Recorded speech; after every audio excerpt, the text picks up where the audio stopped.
নমস্কার, ব্রেকিং বাংলায় আপনাদের স্বাগত। আমি জয়ন্ত মজুমদার। আমি মাঝে মধ্যে কিছু কিছু কথা বলার সময় হয়তো হেসে ফেলি। কোনো ঘটনা এমন কিছু যখন মনে হয়, তো অনেকে বলেন যে আপনি হাসেন কেন? তো আজকে আমার হাসার কথা ছিল না, বা আমার মুখে হাসি আসার কথা নয়। যেভাবে হচ্ছে এই অ্যাডজুডিকেশনের যে ভোটাররা, তাদের মধ্যে ২৭ লাখ ভোটার, প্রায় বলা যায় প্রত্যেকেই ম্যাপিং ভোটার, তারা বাদ গিয়েছে। ২৭,১৬,৩৯৩ সোমবার রাতে নির্বাচন কমিশন যে চূড়ান্ত তালিকা প্রকাশ করেছে, সেই ৬০ লক্ষর যে নিষ্পত্তি হয়ে গেছে, তাদের যে নথিগুলো পরীক্ষা হয়ে গেছে। তো তারপরও মাঝে মধ্যে হাসি পেয়ে যায় হচ্ছে যে এরপরেও হচ্ছে যে এরা তো ভোট দিতে পারবে না, ২৭ লক্ষ ভোটার, যারা হয়তো পরবর্তীকালে ট্রাইব্যুনালে যাবে, কিন্তু ট্রাইব্যুনালে গেলে তারা এই ভোটে তারা ভোট দিতে পারছে না। ট্রাইব্যুনাল সেট আপ হবে, হয়ে তাদের বিচার হবে। অল্প কয়েকজন মাত্র বিচারপতি, তারা এত লক্ষ লক্ষ ভোটারের আবেদন বিচার করবে কি করে? অনেক প্রায় ৮ লক্ষ ১০ লক্ষ ইতিমধ্যে ট্রাইব্যুনালে আবেদন হয়ে গিয়েছে। তো যেটা বলা যে আসলে জ্ঞানেশ কুমার মানে নানান ধরনের চেষ্টা চালিয়ে যাচ্ছেন শুভেন্দু অধিকারীদের কথা মতো, এবং হচ্ছে তাদের দাবি মতো। তো সেই চেষ্টার যে এখনো পর্যন্ত শেষ যে প্রচেষ্টা, সেটা হচ্ছে খুব বেনজির সিদ্ধান্ত যে রাজনৈতিক দলের এজেন্টদের বুথের মধ্যে থাকতে দেওয়া হবে না, তাদেরকে বুথের বাইরে রাখতে হবে। এটা হচ্ছে আজ মানে আজকের আমার প্রতিবেদনের মূল বিষয়।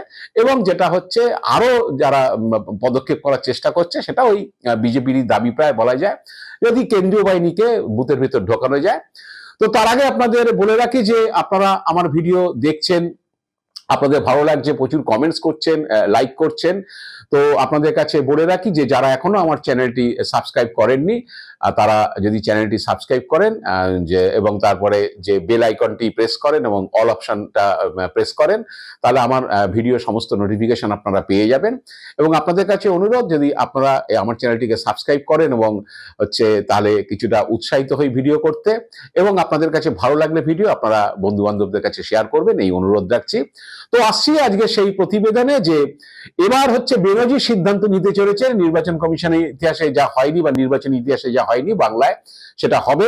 হয়তো অন্য রাজ্য করতে পারে, বাংলায় করতে গেলে অন্য রাজ্যে না করলে কথা উঠতে পারে যে এই বুথের মধ্যে কোনো এজেন্ট থাকবে না, তারা বুথের বাইরে থাকবে।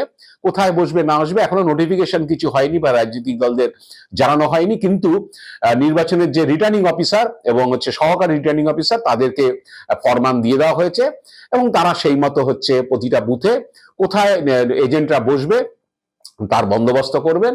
এবং বিএলওরাই মোটামুটি ভাবে হচ্ছে ভোটারদের যে যে পরিচয় যাচাই করবেন। তো বিএলওদের জন্য আলাদা বুথ হতে পারে, সহায়তা বুথ, এবং সম্ভবত সেখানেও হয়তো নির্বাচনী এজেন্টদের হচ্ছে রাজনৈতিক দলের এজেন্টদের বসানোর চেষ্টা হতে পারে।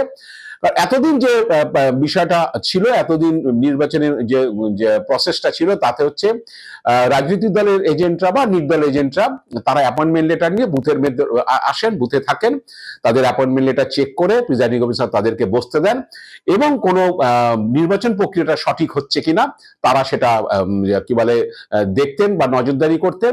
যে ভোটার আসছে সেই ভোটার জেনুইন ভোটার কিনা, তার সম্পর্কে যদি কোনো অভিযোগ থাকে, কোনো রাজনৈতিক দলের এজেন্ট তিনি অভিযোগ করতে পারেন প্রিজাইডিং অফিসারের কাছে যে এই ভোটারের সম্পর্কে আমার আপত্তি আছে, তখন ভোটারকে প্রিজাইডিং অফিসার জিজ্ঞেস করবে যে আপনি এখানে থাকেন কিনা, বা কিছু, বা আপনার যে বাড়িতে থাকেন সে বাড়ির কোনো নথি আছে কিনা, সেগুলোকে আনতে বলা হতে পারে। যদি তিনি আনতে পারেন হচ্ছে, তাহলে তাকে ভোট দিতে দেবেন প্রিজাইডিং অফিসার, সেটা চূড়ান্ত সিদ্ধান্ত প্রিজাইডিং অফিসার নিতেন।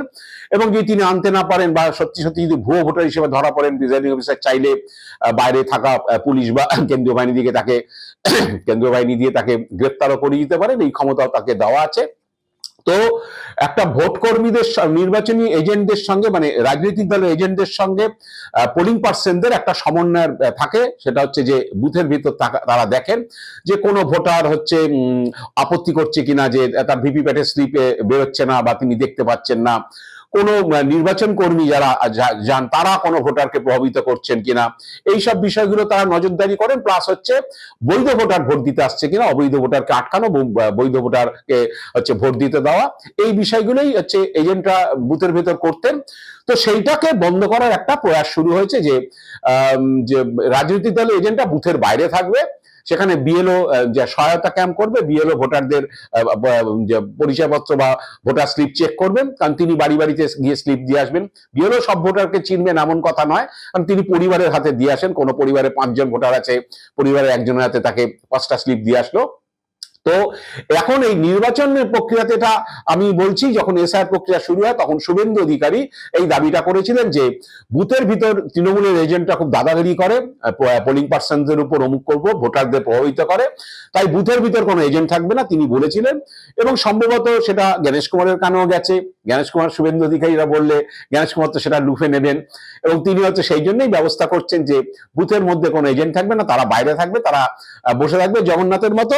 ভোটার আসবে, বিএলও তার ভোট স্লিপ চেক করবে, তাকে ছেড়ে দেবে, তারপর তিনি গিয়ে ভোট দেবেন। এবার ভিতরে গিয়ে সেই ভোটারকে কোনো নির্বাচন কর্মী হচ্ছে তাকে হচ্ছে প্রভাবিত করছেন কিনা কাউকে ভোট দেওয়ার ব্যাপারে, প্রিজাইডিং অফিসার, পোলিং অফিসার 1 নম্বর 2 নম্বর 3 নম্বর যারা যারা থাকেন, জানাচারে যারা ভোট প্রসেসের সঙ্গে যুক্ত থাকেন, স্লিপে ভোটার রোলে নাম কাটা, তাকে ইস্যু সই করানো, হচ্ছে কি বলে ছাপ নেওয়া, যাই হোক, কালি দেওয়া, এসব দেওয়াটার পরে তিনি গিয়ে ফাইনালি ইভিএম এ গিয়ে ভোটটা দেন। তো সেগুলো নজরদারির জন্যই এজেন্টরা থাকে, বিশেষ করে অবৈধ ভোটার যাতে ভোট না দেন, এবং হচ্ছে নির্বাচন কমিশন যে নির্বাচন কর্মীরা যাতে সঠিক কাজটা করছেন কিনা সেটার দেখা। তো সেটাকে বাইরে বার করে দেওয়া, তাহলে ভিতরে গিয়ে কি হচ্ছে না হচ্ছে ভিতরে এজেন্টরা জানতে পারবেন না। এবার যদি আমি কথার কথা ধরে নিই যে 4 জন নির্বাচন কর্মী রয়েছেন প্রিজাইডিং অফিসার সহ, তারা যদি নিজেরা 50টা ভোট দিয়ে দেয়, এজেন্টরা বাইরে থেকে দেখে বুঝতে পারবে না যে ভিতরে কি হলো। এবার হচ্ছে তাদের হাতে সবকিছু, যা ভোট পোল হলো তার সঙ্গে 50টা অ্যাড করে দেওয়া হলো, অ্যাড করে দিয়েছে, সেটা পাঠিয়ে দেওয়া হলো, অনেক কিছু হতে পারে, তালগোল, কিচ্ছু বলার নেই। এবার যে রাজনৈতিক দলের কর্মীরা যদি বলে আমরা বাইরে বসে দেখেছি 635টা ভোট হয়েছে, আপনি কেন বলছেন 735টা ভোট পড়েছে, 100টা ভোট তারা যদি ভিতরে বসে দিয়ে দেয়, আপনি কিছু ধরতে পারবেন না। তাও বলবে না 735টাই পোল হয়েছে, আপনারা ঠিক মতো কাউন্ট করেননি, আপনারা 735টা ফর্মে সই করুন। তিনি ফর্মটা প্রিজাইডিং অফিসার নিজেই লিখে দেবেন, ফিল আপ করে দেবেন, এত ভোট পোল হয়েছে। এবার হচ্ছে সেই ফর্মই তুলে দেওয়া হবে এজেন্টদের কাছে, যে এজেন্টরা ওই ফর্মটা দিয়ে দেবে যারা কাউন্টিং এ যাবে তাদের হাতে। তো এখন অনেক কিছু হতে পারে। তো এখন আরো যেটা চেষ্টা হচ্ছে, যেটা শোনা যাচ্ছে যে এটাও শুভেন্দু অধিকারীদের দাবি, যে কেন্দ্রীয় বাহিনী হচ্ছে ভোটারদের পরিচয়পত্র চেক করুন, এবং হচ্ছে পারলে ওরা কেন্দ্রীয় বাহিনীকে বুথের ভিতরে নিয়ে যাওয়া, এবং বুথে নিয়ে গিয়ে ভিতরে হচ্ছে তালগোল করা, মানে ভোট টোট দিয়ে দেওয়া বা ভোটারকে প্রভাবিত করা, ভোটারকে ভয় দেখানো, নানান রকম। কারণ এর আগে তৃণমূল অভিযোগ করেছে যে কেন্দ্রীয় বাহিনী এসে হচ্ছে বিজেপিকে ভোট দেওয়ার জন্য তারা প্রভোগ করেছে বিভিন্ন ভোটারকে লাইনে দাঁড়িয়ে ভোটার কার্ড চেক করার নামে, স্লিপ চেক করার নামে তারা বিজেপিকে ভোট দেওয়ার জন্য। এটা বারে বারে তৃণমূল অভিযোগ করেছে যে কেন্দ্রীয় বাহিনী, অন্তত 14 সালের পর থেকে এই জিনিসটা হচ্ছে, কেন্দ্রীয় বাহিনী হচ্ছে ভোটারদের এইভাবে প্রভাবিত করছে। তো কেন্দ্রীয় বাহিনীকে বুথের ভিতর ঢুকিয়ে দেওয়া, বুথের ভিতর ঢুকিয়ে দিলে এবার কেন্দ্রীয় বাহিনী সেখানে দাপাদাপি করবে, বা ভিতরে কি হচ্ছে এজেন্টরা বাইরে বসে দেখতে পারবে না। এইসব চেষ্টা চরিত্রী নানান রকম ভাবে হচ্ছে। ভোটার কাটার চেষ্টাটা হলো, যাই হোক, হচ্ছে সুপ্রিম কোর্ট অবিচার করেছেন যে 27 লক্ষ ভোটারের নাম বাদ গেল।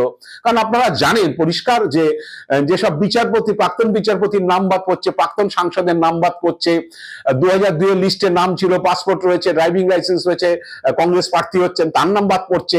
সুপ্রিম কোর্ট এগুলো দেখেছে, জেনেছে, সবই জানে যে এইসব কাণ্ড কারখানা হচ্ছে।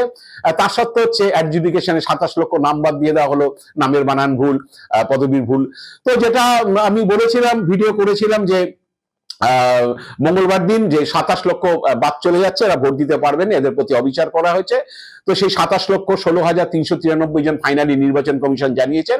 তার মধ্যে সবচেয়ে বেশি ভোটার বাদ গেছে এই অ্যাডজুডিকেশনে, 4,55,137, সেটা হচ্ছে মালদাতে। এবং মালদা টোটাল ভোট এসআইআর এ বাদ গেছে 7,48,959 জন। মালদার এটা মুর্শিদাবাদে গেছে, সরি, মুর্শিদাবাদে 4,55,137 জন হচ্ছে অ্যাডজুডিকেশনের তালিকায় বাদ গেছে, মানে যেটা লাস্ট ছিল 60 লাখের মধ্যে।